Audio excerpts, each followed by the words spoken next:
Жалал Абадда сел жүрүп өспүрүмдү алып кетти. Жалал Абадда сел жүрүп 300 тургун эвакуацияланды. Жалал Абадда 17-июнда саат 17:30 чамасында нөшөрлөгөн жамгырдын кесепетинен Нокен районунун Эски Кочкор Ата Бостон айылдарында сел жүрдү. ОКМден билдиргендей, Эски Кочкор Ата айылында өспүрүмдү сел алып кеткен. Анын сөөгү жергиликтүү тургундар тарабынан саат 19:10 табылып, жакындарына өткөрүлдү. Селдин кесепеттерин жоюуга жалпысынан 134 кызматкер, 13 инженердик техника тартылган. Сел каптаган Бостон айылында 2143, Эски Кочкор Атада 500 кожолук бар. Учурда эки айылдагы кооптуу болгон жалпы 300 турак үйдүн жашоочулары убактылуу эвакуацияланды. Мындан тышкары сел суулары Бишкек-Ош унаа жолунун 518-чакырымын каптап, 1 чакырым аралыктагы жолдон сел суулары аккан. Саат 21:10 аталган унаа жол тазаланып, бир тараптуу ачылды. Жана башка жаңылыктар түрмөгү видеого лайк басып, Манас ТВ каналга катталып, акыркы жаңылыктардан кабардар болуп туруңуз.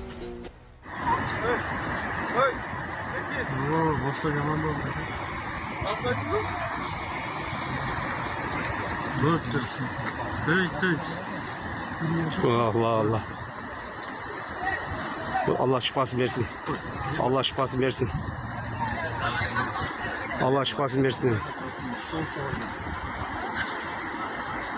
Mektup. Alnıyı. Allah şifasını versin. Орусияда иштеп жүргөн мекендештерге ишенимдүү өнөктөш. Биздин документтик кызматта иненин Синелс Демес паспорт котормосу полис чоңдорго жана ошондой эле регистрация 3 айдан 9 айга каралган. Бардык кызматтар ишенимдүү жана 100% кепилдиги менен. Сиз бизди экрандагы телефон номерибизден таба аласыз. Абалды жөнгө салуу жана кесепеттерин жоюу иштерин президенттин өкүлү Абсаттар Сыргабаев көзөмөлгө алып, тийиштүү аракеттер көрүлүүдө.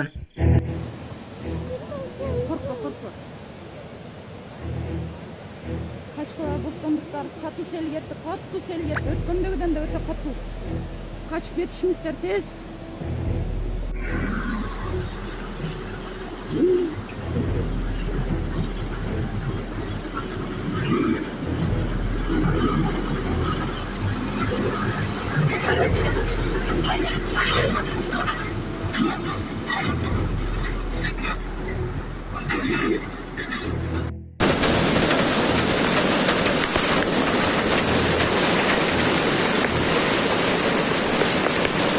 Sen, jol menен am yapıp, öp menен geliyor.